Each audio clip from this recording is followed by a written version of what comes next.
Un juge se moque d'Elon Musk au tribunal, puis est stupéfait par son génie juridique. La salle d'audience bourdonnait d'une tension électrique qui semblait crépiter dans l'air. Les gens se déplacèrent dans leurs sièges, essayant de se mettre à l'aise alors que le procès dont tout le monde parlait depuis des semaines était sur le point de commencer. Les médias étaient alignés au fond de la salle, capturant chaque instant pour leur public, tandis que la foule rassemblée de professionnels du droit et de spectateurs curieux murmurait d'impatience. Il y avait un air d'attente, quelque chose d'indéniable, quelque chose qu'ils ressentaient tous lorsque le bruit des pas résonnait dans le couloir. C'était clair.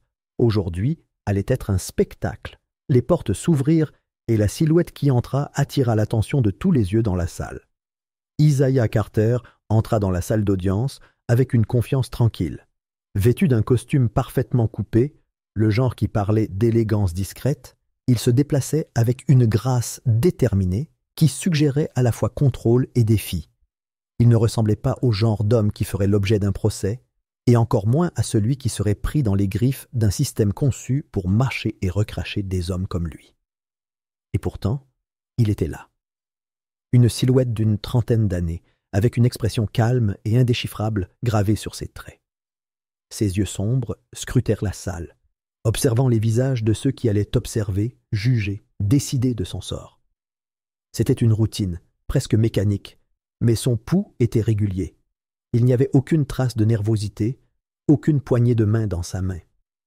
Pourtant, malgré son apparence posée, quelque chose en lui était différent des suspects habituels qui remplissaient la salle d'audience. Alors qu'il se dirigeait vers la table de la défense, les murmures de la foule devinrent plus forts.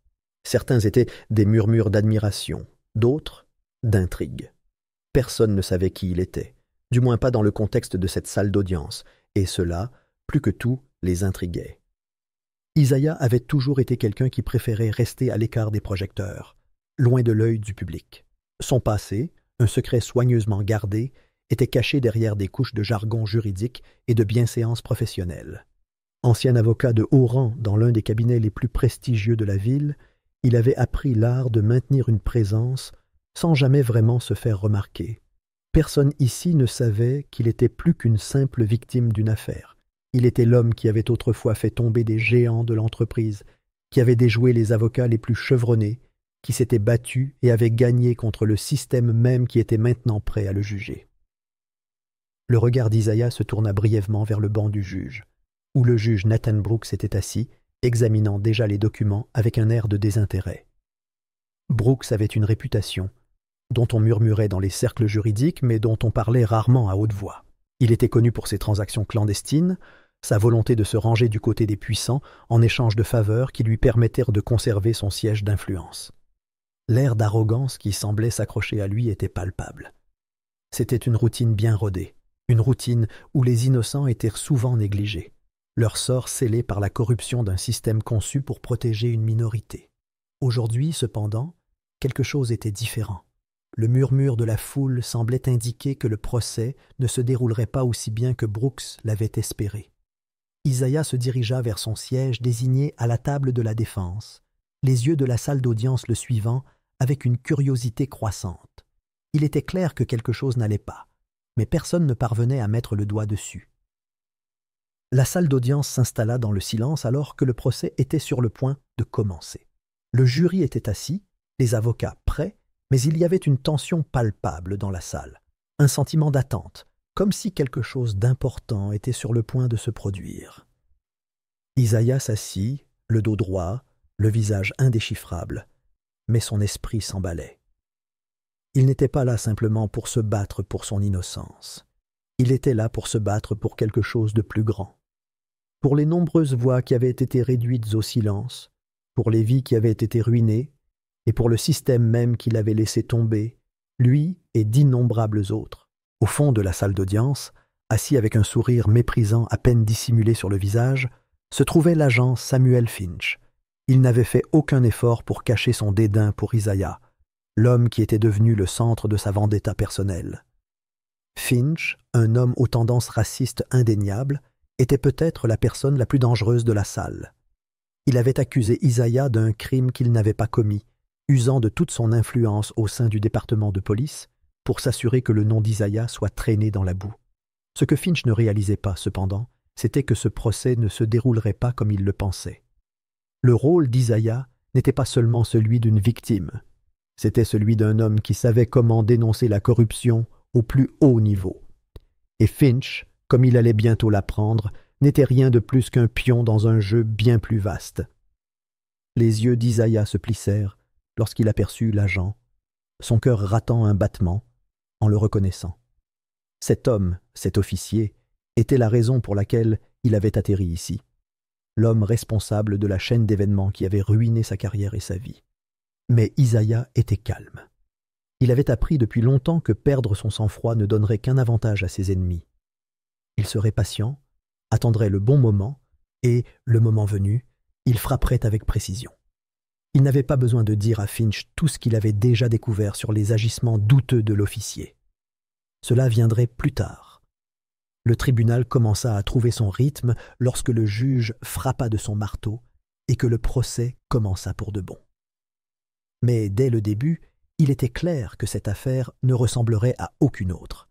Alors que l'équipe juridique d'Isaiah commençait à présenter ses déclarations liminaires, elle découvrit rapidement un réseau de corruption reliant le juge Brooks à des personnalités politiques puissantes, dont aucune n'était plus influente que le sénateur Richard Hall, un homme suffisamment influent pour faire tourner l'ensemble du système judiciaire en sa faveur.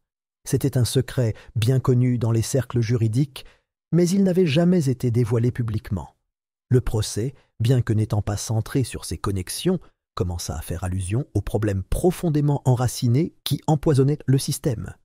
Et tandis que l'équipe d'Isaiah commençait à décortiquer les couches, il devint clair que toute la salle d'audience était le théâtre de quelque chose de bien plus vaste.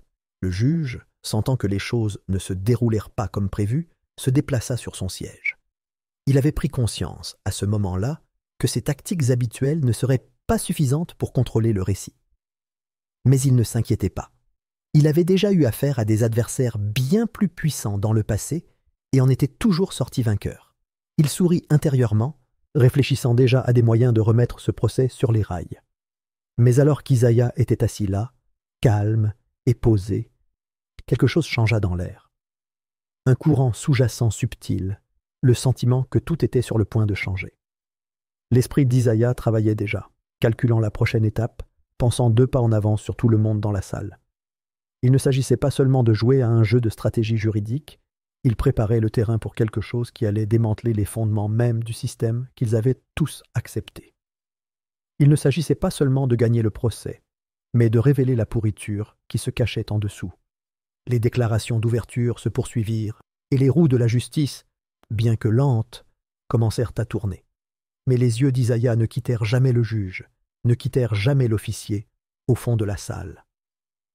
Aujourd'hui serait le jour où tout allait changer. Pour lui, pour eux, et pour les nombreux qui avaient été réduits au silence pendant bien trop longtemps.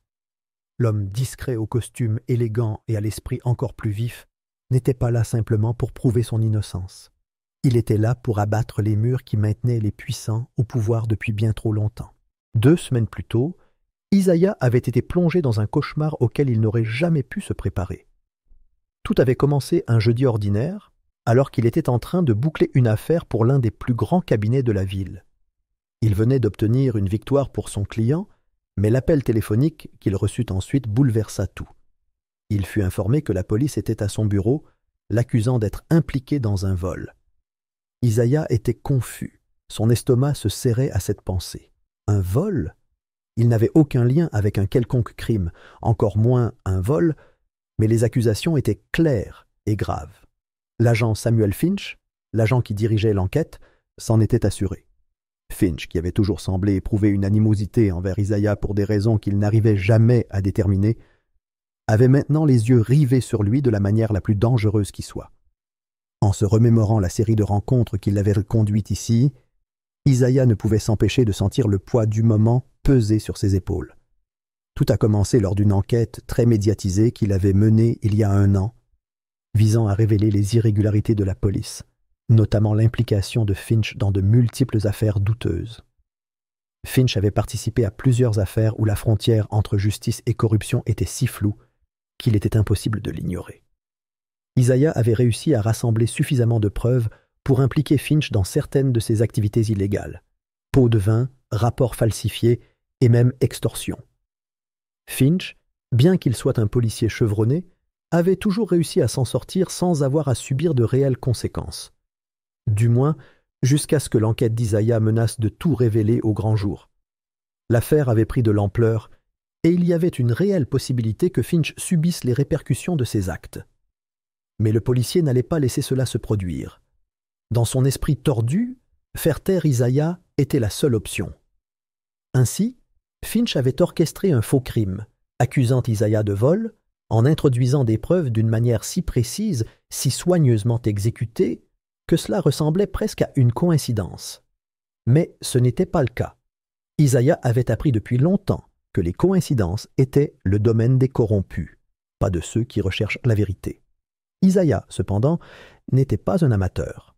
Son alibi était solide. Il avait participé à une réunion avec son client, enregistrée, au moment du vol présumé.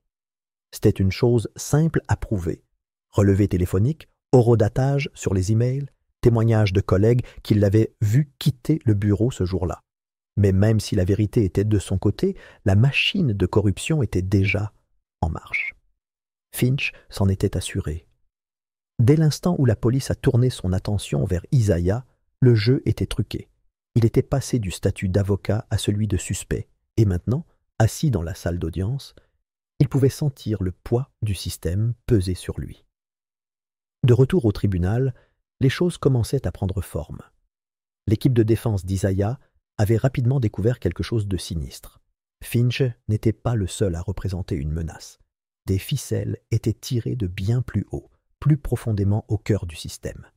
En creusant l'affaire, ils découvrirent quelque chose qui ne surprit pas Isaiah, mais qui le glaça tout de même. Le sénateur Richard Hall, un nom synonyme de pouvoir et d'influence, était impliqué. Hall avait toujours été une figure obscure de la politique de la ville, connu pour son influence sur le système judiciaire et les forces de l'ordre.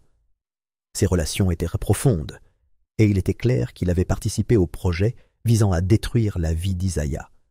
Les preuves étaient accablantes, et il devenait de plus en plus évident qu'il ne s'agissait pas seulement d'une vendetta personnelle, mais d'une attaque orchestrée, destinée à réduire au silence quiconque osait remettre en question le statu quo.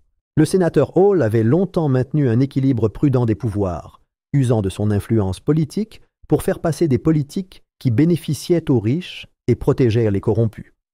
Plus l'équipe juridique d'Isaiah en découvrait, plus il devenait clair que Hall était directement impliqué dans la protection de Finch et du juge Nathan Brooks, qui avait travaillé de concert avec les deux hommes pour dissimuler la corruption si profondément ancrée dans le système. Tout était lié, les mensonges, la tromperie, la manipulation. Brooks, pour sa part, avait été une marionnette fidèle de Hall, faisant ses ordres en coulisses, s'assurant que toute affaire menaçant de révéler la vérité soit rapidement classée ou enterrée. Isaiah commençait à réaliser l'ampleur de cette conspiration et à quel point il était confronté à des difficultés. Malgré les obstacles, la détermination d'Isaiah n'a jamais faibli. Sa voix, lorsqu'elle a finalement brisé le silence de la salle d'audience, était calme mais chargée d'autorité. Il avait attendu son heure, attendant le moment idéal pour révéler la vérité, et maintenant, le moment était venu. Devant le jury et le juge, Isaiah ne se contentait pas de défendre sa propre innocence. Il se dressait contre un système tout entier construit sur des mensonges, fondés sur le pouvoir et la corruption. Il n'allait pas le laisser perdurer plus longtemps. Il n'était pas seulement là pour laver son nom. Il était là pour démanteler tout ce qui avait permis à des hommes comme Finch, Hall et Brooks de prospérer dans l'ombre. Les yeux d'Isaiah ne quittèrent pas le siège du juge pendant qu'il parlait, sachant que Brooks était pleinement conscient du poids des mots qu'il prononçait. Mais Brooks, dans son arrogance, ne semblait pas menacé. Il avait toujours été capable de contrôler la salle d'audience d'un regard, d'un coup de marteau, d'un mot bien placé. Mais Isaiah n'était pas intimidé. Son attitude calme ne semblait que rendre le juge encore plus furieux. Tandis qu'Isaiah exposait les preuves, détaillant les liens entre Brooks, Finch et Hall, le visage du juge changea de direction. Il s'agit d'abord d'un léger tic, puis d'un serrement de mâchoire, et enfin d'un rire lent et dédaigneux. Brooks se renversa dans son fauteuil, une expression suffisante se répandant sur son visage. « Tu penses pouvoir me surpasser dans mon propre tribunal, Carter ?» Sa voix était pleine de condescendance, comme si les paroles d'Isaiah n'étaient rien de plus qu'une nuisance, une mouche passagère qu'il pouvait chasser sans effort. La salle d'audience retenait son souffle. La tension était épaisse dans l'air, tandis que tout le monde regardait, attendant la réponse d'Isaiah. Son regard restait fixe, inébranlable. Il savait ce que Brooks essayait de faire. Le juge essayait d'affirmer sa domination, de rappeler à tout le monde qui était aux commandes, mais Isaiah était préparé à ce moment. Il avait traqué non seulement la police, pas seulement Finch, mais l'ensemble du système. Il avait suivi les fils, relié les points, et Brooks ne s'était pas rendu compte qu'Isaiah avait déjà rassemblé les preuves pour tout révéler. Avec un sourire calme qui n'atteignit pas ses yeux, Isaiah reprit la parole, sa voix ferme mais pleine d'une intensité tranquille qui résonna dans la salle. « Je ne suis pas l'homme que vous croyez, juge Brooks, dit-il, ses mots suspendus dans l'air. Et vous n'êtes pas non plus l'homme que vous croyez être. » La salle d'audience se déplaça. Le poids des mots d'Isaiah frappa comme un raz-de-marée. Finch, assis au fond, se déplaça mal à l'aise, les poings serrés. Il savait ce qui allait arriver. Le réseau de mensonges soigneusement construit était sur le point de se défaire. Tandis qu'Isaiah continuait, il révéla des éléments de preuve, documents, photos et enregistrements, qui relièrent directement Brooks et Hall aux actions de Finch, dressant un tableau de corruption si ignoble qu'il était impossible de l'ignorer. L'expression du juge vacilla. Une lueur de peur traversa son visage pendant un instant. Il était clair maintenant qu'Isaiah avait le contrôle du récit, et il n'allait pas lâcher prise. La tension dans la salle atteignit son point d'ébullition lorsque Finch se leva brusquement, sa voix s'élevant de frustration. « C'est de la folie !» cria-t-il, sa colère débordant. Il était désespéré, effrayé de ce qui arriverait si ces sales actes étaient révélés. Mais il était trop tard. La vérité était connue, et il n'y avait aucun moyen de la remettre dans la boîte. Le jeu venait juste de commencer, et Isaiah Carter n'allait pas s'arrêter tant que toutes les pièces du puzzle ne seraient pas en place. La salle d'audience était devenue un champ de bataille. L'atmosphère était lourde de tension. Les enjeux étaient plus élevés que quiconque ne l'avait prévu au début du procès. Ce qui devait être au départ une affaire simple, celle d'Isaiah Carter se défendant contre une accusation de vol fabriqué, s'était transformé en quelque chose de bien plus sinistre. Au fur et à mesure que le procès avançait, la salle s'était transformée en une arène où chaque mot, chaque élément de preuve et chaque motion pouvaient faire pencher la balance dans une guerre entre la vérité et la corruption. La tension était palpable, chaque participant étant parfaitement conscient que l'issue de cette affaire allait se répercuter bien au-delà des murs de la salle d'audience. L'équipe de défense, dirigée par l'esprit juridique aiguisé d'Isaiah, était implacable dans sa quête de justice. Pourtant, l'accusation, renforcée par l'influence du juge Nathan Brooks, s'est battue tout aussi ardemment pour étouffer les preuves accablantes. Un moment critique est arrivé lorsque Brooks a tenté de rejeter des éléments de preuve clés qui révéleraient la corruption profondément enracinée impliquant l'agent Samuel Finch et le sénateur Richard Hall. Les preuves étaient si puissantes, si clairement liées à la corruption qui avait enchevêtré l'affaire, qu'elles ne pouvaient être ignorées.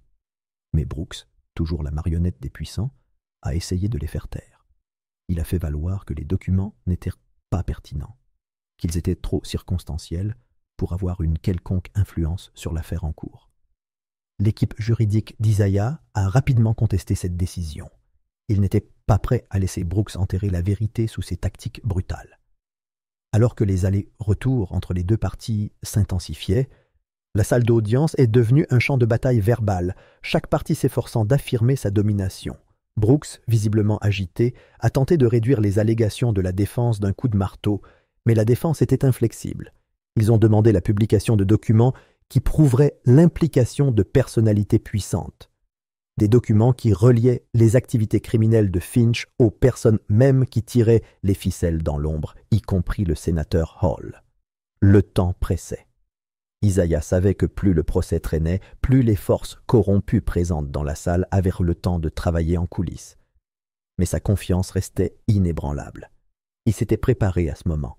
Il ne se battait pas seulement pour sa propre liberté, il se battait pour quelque chose de bien plus grand. Il avait appris depuis longtemps que parfois, la seule façon de combattre un système défaillant était de le dénoncer au grand jour. Les enjeux s'étaient déplacés au-delà de la salle d'audience. Il s'agissait désormais de demander des comptes aux puissants, de démêler un réseau de corruption qui avait été laissé se développer sans contrôle. Alors que la dispute entre la défense et l'accusation faisait rage, quelque chose d'inattendu se produisit. Les lourdes portes de la salle d'audience s'ouvrirent en grinçant et le sénateur Richard Hall entra. Son apparition était un geste calculé qui provoqua une onde de choc dans la salle. Hall rôdait dans les coulisses depuis des semaines, tirant soigneusement les ficelles qui avaient maintenu l'affaire sur les rails, s'assurant que tout se déroulait comme prévu. Mais maintenant, debout sur le pas de la porte, sa présence était indéniable. C'était un homme qui s'épanouissait dans l'ombre, un maître des accords en coulisses qui lui avait permis d'acquérir son pouvoir. Son costume sombre et ses chaussures cirées brillaient sous les lumières fluorescentes crues de la salle d'audience. Il avait l'habitude d'être le marionnettiste, pas la marionnette. L'entrée de Hall ne fit qu'attiser l'attention dans la salle. Les murmures recommencèrent, cette fois avec plus d'urgence. Isaiah pouvait sentir le poids du regard de Hall sur lui de l'autre côté de la pièce, mais sa détermination ne faiblit pas. Il avait anticipé cela.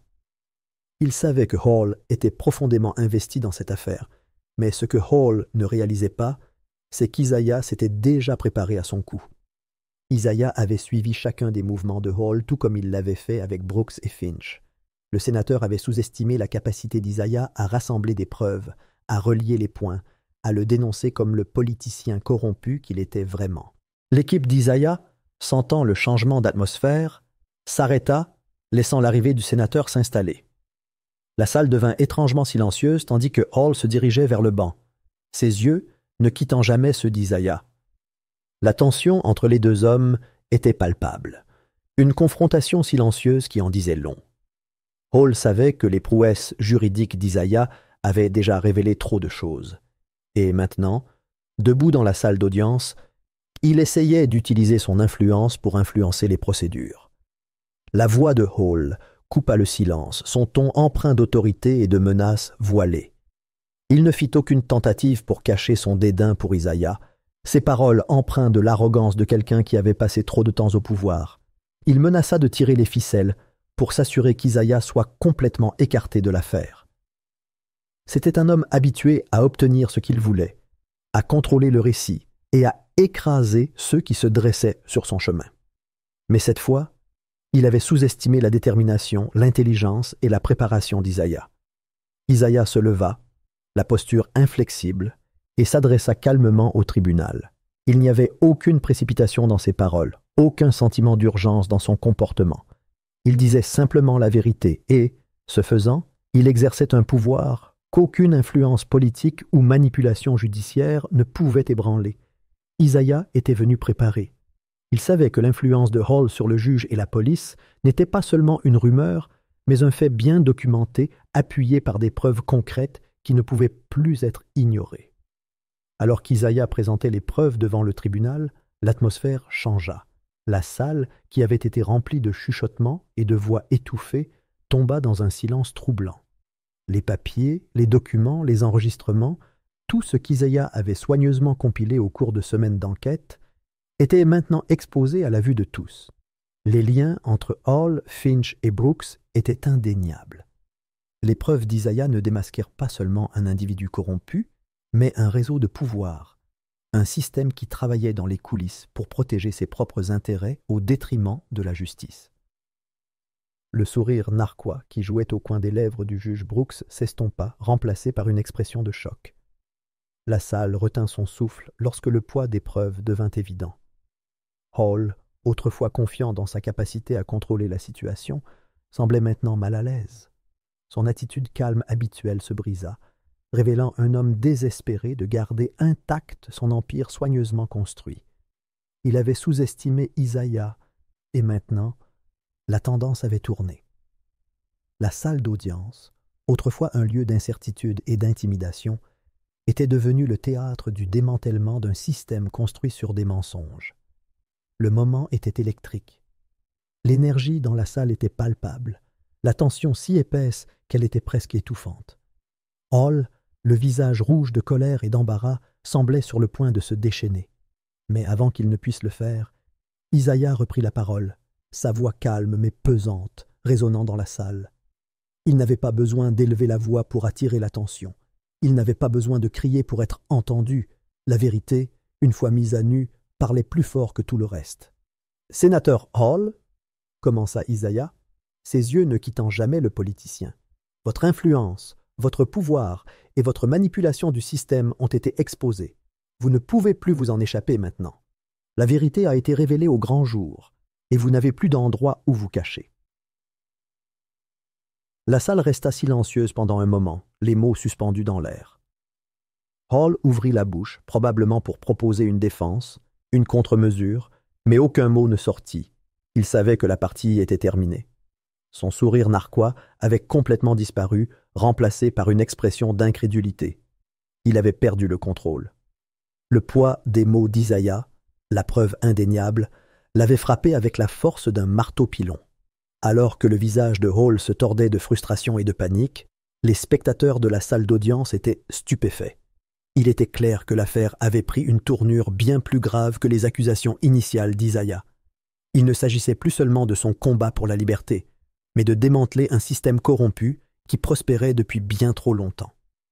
Le procès n'était plus seulement une bataille juridique, il était devenu une guerre contre les forces puissantes qui cherchaient à garder intact leur contrôle.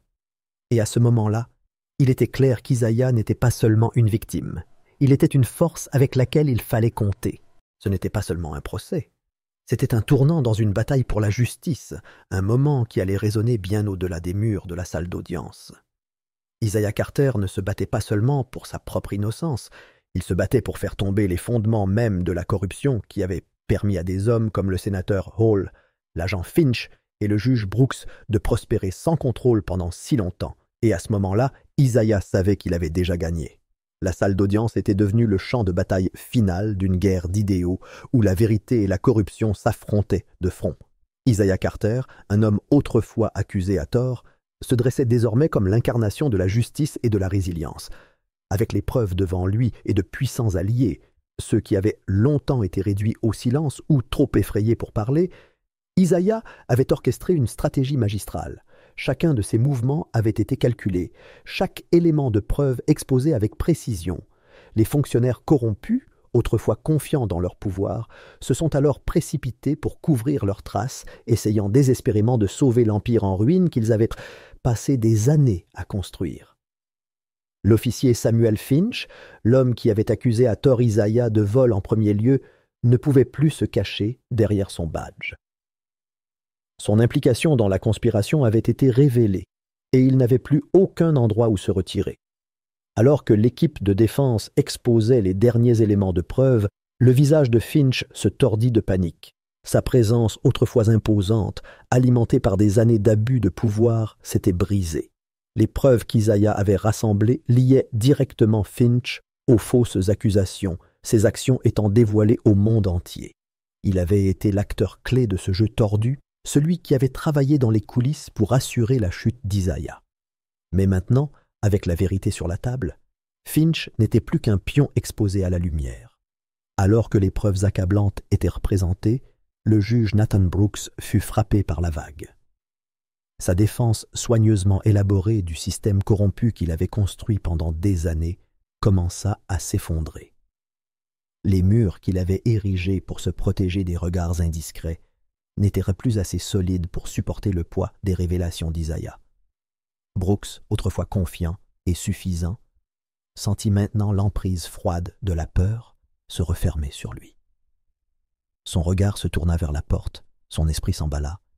Il savait que sa carrière, sa réputation et sa liberté étaient en jeu. Les murs se refermaient autour de lui. Il pouvait sentir la sueur perler sur son front, sa respiration courte et rapide. Il avait été le marionnettiste, tirant les ficelles dans les coulisses, mais maintenant la marionnette était sur le point de se retourner contre lui. Dans un moment de désespoir, Brooks commit l'erreur fatale de tenter de fuir. Sa chaise racla le sol alors qu'il se levait brusquement, mais Isaiah avait une longueur d'avance. Au moment où Brooks a agi, Isaiah avait déjà alerté la presse et les autorités. Les caméras de télévision diffusaient déjà en direct leurs objectifs braqués sur la salle d'audience, retransmettant les événements à des millions de téléspectateurs. Brooks avait sous-estimé la prévoyance d'Isaiah. Le juge, avec ses alliances corrompues et ses transactions secrètes, était désormais piégé et le monde entier regardait. La frénésie médiatique a explosé lorsque les caméras ont filmé Brooks essayant de sortir, le visage tordu de panique. Mais il était trop tard. Le public en avait assez vu. La tentative de fuite du juge a été vaine et la confrontation finale dans la salle d'audience s'est déroulée comme une pièce de théâtre soigneusement chorégraphiée. Alors que Brooks trébuchait vers la porte, 2 policiers, qui ne faisaient pas partie de la liste de paye de Finch, se sont avancés et l'ont intercepté. Ils l'ont arrêté, l'homme qui s'était longtemps cru intouchable étant désormais enchaîné dans le système même qu'il avait cherché à protéger. La salle d'audience est tombée dans un silence stupéfait, le poids du moment s'abattant sur tout le monde. L'agitation médiatique à l'extérieur s'amplifiait. L'air était lourd de flashs d'appareils photo et de questions de journalistes. Il ne s'agissait plus seulement d'une affaire, mais d'un règlement de compte. Isaïe, calme et résolu, se tenait devant le juge. Ses yeux, désormais emplis d'une fureur silencieuse, étaient refixés sur Brooks alors qu'il était emmené menotté. Mais le combat d'Isaiah n'était pas terminé. Il était venu ici pour faire plus que dénoncer la corruption. Il était venu pour envoyer un message. La salle d'audience, autrefois un lieu de complicité silencieuse, était désormais un symbole de changement. L'air de la pièce était électrique, porteur de la promesse de justice. La déclaration finale d'Isaiah sera « Ce n'était pas seulement un procès, c'était un tournant dans une bataille pour la justice, un moment qui allait résonner bien au-delà des murs de la salle d'audience. Isaiah Carter ne se battait pas seulement pour sa propre innocence. Il se battait pour faire tomber les fondements même de la corruption qui avait permis à des hommes comme le sénateur Hall, l'agent Finch et le juge Brooks de prospérer sans contrôle pendant si longtemps. Et à ce moment-là, Isaiah savait qu'il avait déjà gagné. La salle d'audience était devenue le champ de bataille final d'une guerre d'idéaux où la vérité et la corruption s'affrontaient de front. Isaiah Carter, un homme autrefois accusé à tort, se dressait désormais comme l'incarnation de la justice et de la résilience. Avec les preuves devant lui et de puissants alliés, ceux qui avaient longtemps été réduits au silence ou trop effrayés pour parler, Isaiah avait orchestré une stratégie magistrale. Chacun de ses mouvements avait été calculé, chaque élément de preuve exposé avec précision. Les fonctionnaires corrompus, autrefois confiants dans leur pouvoir, se sont alors précipités pour couvrir leurs traces, essayant désespérément de sauver l'empire en ruine qu'ils avaient repassé des années à construire. L'officier Samuel Finch, l'homme qui avait accusé à tort Isaiah de vol en premier lieu, ne pouvait plus se cacher derrière son badge. Son implication dans la conspiration avait été révélée et il n'avait plus aucun endroit où se retirer. Alors que l'équipe de défense exposait les derniers éléments de preuve, le visage de Finch se tordit de panique. Sa présence autrefois imposante, alimentée par des années d'abus de pouvoir, s'était brisée. Les preuves qu'Isaiah avait rassemblées lièrent directement Finch aux fausses accusations, ses actions étant dévoilées au monde entier. Il avait été l'acteur clé de ce jeu tordu, celui qui avait travaillé dans les coulisses pour assurer la chute d'Isaiah. Mais maintenant, avec la vérité sur la table, Finch n'était plus qu'un pion exposé à la lumière. Alors que les preuves accablantes étaient présentées, le juge Nathan Brooks fut frappé par la vague. Sa défense soigneusement élaborée du système corrompu qu'il avait construit pendant des années commença à s'effondrer. Les murs qu'il avait érigés pour se protéger des regards indiscrets n'étaient plus assez solides pour supporter le poids des révélations d'Isaiah. Brooks, autrefois confiant et suffisant, sentit maintenant l'emprise froide de la peur se refermer sur lui. Son regard se tourna vers la porte, son esprit s'emballa. Il savait que sa carrière, sa réputation et sa liberté étaient en jeu. Les murs se refermaient autour de lui. Il pouvait sentir la sueur perler sur son front, sa respiration courte et rapide. Il avait été le marionnettiste tirant les ficelles dans les coulisses, mais maintenant la marionnette était sur le point de se retourner contre lui. Dans un moment de désespoir, Brooks commit l'erreur fatale de tenter de fuir. Sa chaise racla le sol alors qu'il se levait brusquement, mais Isaiah avait une longueur d'avance. Au moment où Brooks a agi, Isaiah avait déjà alerté la presse et les autorités. Les caméras de télévision diffusaient déjà en direct, leurs objectifs braqués sur la salle d'audience, retransmettant les événements à des millions de téléspectateurs. Brooks avait sous-estimé la prévoyance d'Isaiah. Le juge, avec ses alliances corrompues et ses transactions secrètes, était désormais piégé et le monde entier regardait. La frénésie médiatique a explosé lorsque les caméras ont filmé Brooks essayant de sortir, le visage tordu de panique. Mais il était trop tard. Le public en avait assez vu. La tentative de fuite du juge a été vaine et la confrontation finale dans la salle d'audience s'est déroulée comme une pièce de théâtre soigneusement chorégraphiée. Alors que Brooks trébuchait vers la porte, 2 policiers, qui ne faisaient pas partie de la liste de paie de Finch, se sont avancés et l'ont intercepté. Ils l'ont arrêté. L'homme qui s'était longtemps cru intouchable étant désormais enchaîné dans le système même qu'il avait cherché à protéger. La salle d'audience est tombée dans un silence stupéfait, le poids du moment s'abattant sur tout le monde. L'agitation médiatique à l'extérieur s'amplifiait. L'air était lourd de flashs, d'appareils photos et de questions de journalistes. Il ne s'agissait plus seulement d'une affaire, mais d'un règlement de compte. Isaïe, calme et résolu, se tenait devant le juge. Ses yeux, désormais emplis d'une fureur silencieuse, étaient fixés sur Brooks alors qu'il était emmené menotté. Mais le combat d'Isaiah n'était pas terminé. Il était venu ici pour faire plus que dénoncer la corruption. Il était venu pour envoyer un message. La salle d'audience, autrefois un lieu de complicité silencieuse, était désormais un symbole de changement. L'air de la pièce était électrique, porteur de la promesse de justice.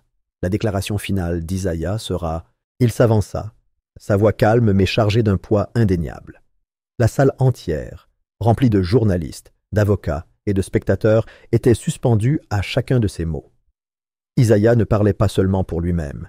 Il parlait au nom de toutes les personnes qui avaient été lésées par le système, de toutes les personnes qui avaient été réduites au silence ou ignorées. Ces mots résonnèrent dans l'espace, tranchant la tension comme une lame. Il regarda directement le jury, les médias, puis les officiers qui avaient été autrefois complices de ce réseau de corruption. « Ce n'est pas la fin », dit Isaiah, sa voix inébranlable. « Ce n'est que le début. » Les mots portèrent la force d'une déclaration, d'une promesse faite à ceux qui avaient souffert en silence pendant trop longtemps. Il n'était pas seulement un homme justifié à cet instant, il était le symbole de quelque chose de bien plus vaste. La victoire d'Isaiah n'était pas seulement personnelle, c'était l'étincelle d'une prise de conscience nationale, un appel à l'action qui ne serait pas ignoré. La salle d'audience a sombré dans le chaos, tandis que les journalistes se bousculaient pour capturer l'instant, leurs appareils photos en marche, leurs voix noyées dans la frénésie des nouvelles. Le poids des mots d'Isaiah était indéniable. Ce n'était pas seulement une victoire pour lui, c'était une victoire pour tous ceux qui avaient été opprimés, réduits au silence et oubliés. Alors que la salle d'audience sombrait dans le chaos, les liens corrompus qui avaient autrefois maintenu le système judiciaire en place ont commencé à se défaire. Finch, maintenant arrêté, a été emmené, le visage pâle d'incrédulité. Les officiers, les politiciens et les juges autrefois intouchables qui avaient fait partie de ce système corrompu se sont retrouvés désormais exposés et impuissants. L'arrestation de Brooks n'était que le début. D'autres arrestations suivraient, d'autres enquêtes se dérouleraient. Les vannes avaient été ouvertes et la vérité ne serait plus enterrée. Isaiah avait fait ce que beaucoup pensaient impossible. Son génie juridique, autrefois sous-estimé, avait maintenant ouvert la voie à une transformation qui pouvait changer le cours de la nation. Les gens qui avaient combattu à ses côtés, ceux qui avaient cru en lui-même lorsque personne d'autre ne l'avait fait, regardaient avec admiration leur héros sortir de la salle d'audience. Il avait fait plus que simplement assurer sa propre liberté. Il avait déclenché un mouvement qui ne s'arrêterait pas tant que les systèmes corrompus du pouvoir n'auraient pas été démantelés, pièce par pièce. L'histoire se termine alors qu'Isaiah sort de la salle d'audience, la tête haute. Il avait gagné, mais sa victoire n'était pas seulement pour lui. Elle était pour toutes les personnes qui avaient été lésées par le système, pour toutes les personnes qui avaient été négligées ou opprimées. Isaiah Carter était devenu un héros non seulement à ses propres yeux, mais aux yeux de tous ceux qui avaient combattu à ses côtés. Le jugement avait commencé et Isaiah Carter en était la première vague.